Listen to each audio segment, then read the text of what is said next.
All right, so now we want to be able to switch songs. So I'm going to go down to where our event listeners are. Let's go under the play button one. And let's say change song. So we're going to take our previous button, add an event listener. So we want to add a click event, and I'm just going to directly call a function called Prev song. And then I'm going to do the same for the next song. Okay, so we'll call next song when we click the next button. So let's go up here and now let's create these. So underneath pause song, underneath that function, let's say previous song. So we have a function, prev song. And remember, we have an index for our song. So we're going to take our song index and we're just going to decrease it by 1. So we can use this double minus sign here. And then we're going to say if it's the first song, because basically if it's the first song and we click the back button, I want to go to the last song. So we'll say if the song index is less than 0, then let's go ahead and set the song index to the last song, and we can get that with the songs.length, which gives us, it'll give us 3 in this case because there's 3 songs in the array, and we want a -1 because arrays are 0 base, so we want it to go to 2, which is the last song. Okay, it's 0, 1, 2. So that'll set it to the last song, and then we just want to load it. So load song, and we're going to pass in our songs array with the current song index, and then finally we want to play the song. All right, so we'll save that. Let's play it.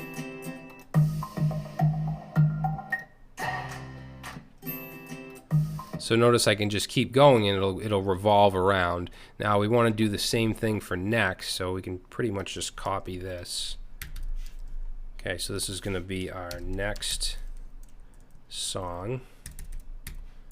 And instead of decreasing, we want to increment. So we want to do plus plus, and we want to check to see if we're at the last song now. So we're going to say if the song index is greater than the songs dot length of the array -1. So if it's greater than 2, which is the last song in this case, then we want to set the song index to 0, which is the first song.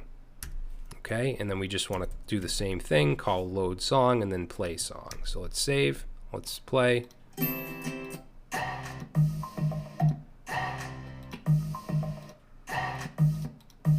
Actually, looks like we have a problem because it's not playing, it's not showing the ukulele.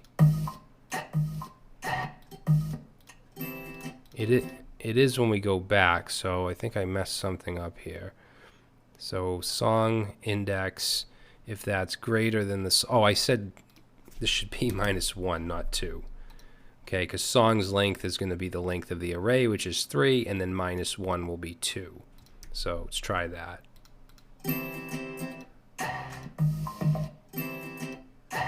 There we go. So now it's going through all the songs. Now, this is scalable. I mean, if you add more songs in your music and images folder, and then you just add the titles here in the array, then you can have as many songs as you want. Okay, so it's not like you have to have 3 songs. So now what we want to do is have the progress bar update, because you can see as it plays, the progress bar doesn't do anything. So just like with the video API, we have an event called time update, which will just basically keep updating as the song plays. So I'm going to go ahead and say, let's say do time song update event, and that's on the audio element. So we want to add an event listener of time update, and when that happens, we're going to call update progress. Okay, so let's go ahead and add that. We'll put this right under next song.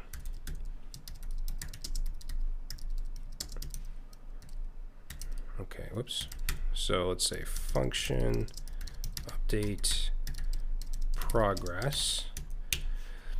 So let's see, the way we're going to do this is going to take in an event parameter because it's part of an event listener, and we can actually get the duration and the current time of the song from something called the source element. In fact, I'm going to console log here e.source element like that, and let's open up the console and play this. Well, actually, that just gives us the actual element. We want to take from this, we'll just do a little destructuring here, and we can pull out the duration and we can get the current time from e.source element. And then let's console log here duration current time. All right, so you can see this is the first one's the duration of the whole thing, and then that's the current time. So what we can do in terms of updating the progress bar is we can take, let's create a variable here called progress %, and we're just going to set this to the current time, and we're going to divide it by the total duration, and then just multiply that by 100. So if we console log the progress % and play, so that's the actual percentage of the song that's been played. Now we just need to set it to the width of the progress element. So progress, and we can take the style, any style we want. We want the width, and we want to set that to the progress %, but we need to add a % sign as well. So we're going to use backticks here, and we're going to put in here our progress %, and then right outside of the curly brace here, we're going to put an actual % sign. So now watch the progress bar when I play it.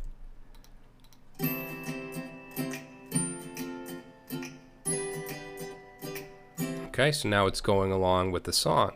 Now I want to be able to click in the progress bar and have it set it to wherever that point is.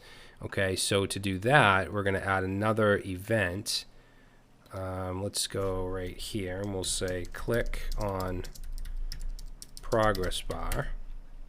So we want to take our progress container this time, which is the outer element. We have the progress inside the progress container, and we want to add an event listener of a click, and then call set progress. Okay, so we'll go up here, and let's add right here set progress bar. So we're going to say function set progress, and we're going to get the width here.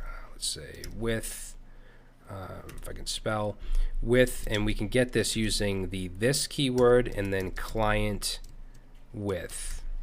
And I just want to show you what this gives us. So let's say width, and then as we play, actually, yeah, we have to click on it. So I'm going to click on the progress bar and then watch it.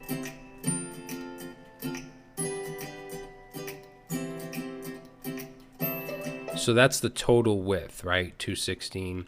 So now what we want to do is get basically where we click. Okay, so we're going to create another variable here and call this click x, and we just want to get the x offset, which we can get with the event parameter, and then offset x. Okay, so let's console log this, and I'm just console logging these things so you know exactly what this is. So now it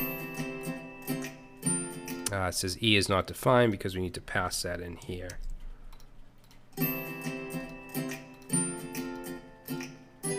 So you can see wherever I'm clicking, it gives me that position. Now we want to get the complete duration of the song. So let's say const duration, and we can get that from the audio API duration.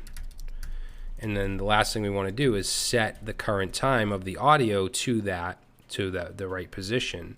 So we'll say audio dot current time, because we can get and set this, and we're going to take our click X value divided by the complete width of the progress bar, or of the song, and then we're going to multiply that by the complete duration.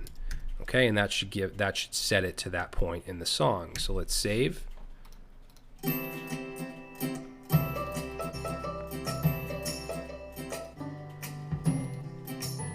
So now I can skip around. Okay, so the last thing I want to do is make it so when the song ends, it goes to the next one, because right now, let's see what it does.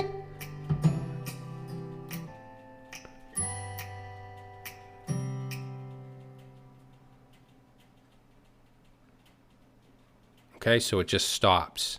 So there is an event on the audio element, or with the audio API, called ended.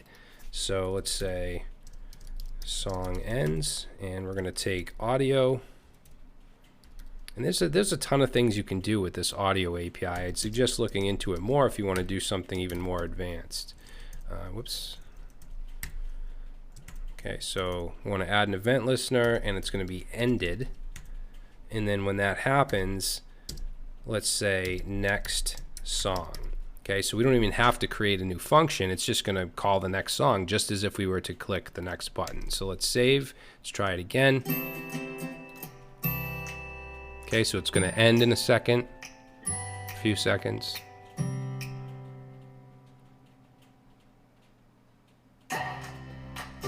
And there we go. So now it starts the next song. So that's pretty much it. And you can see it's not that much code. It's not that complicated. You should be able to understand every line we did here. But yeah, so it looks cool. It plays music, and I think it's a nice little project. So hopefully you did too, and you enjoyed it, and you learned something, and I will see you in the next project.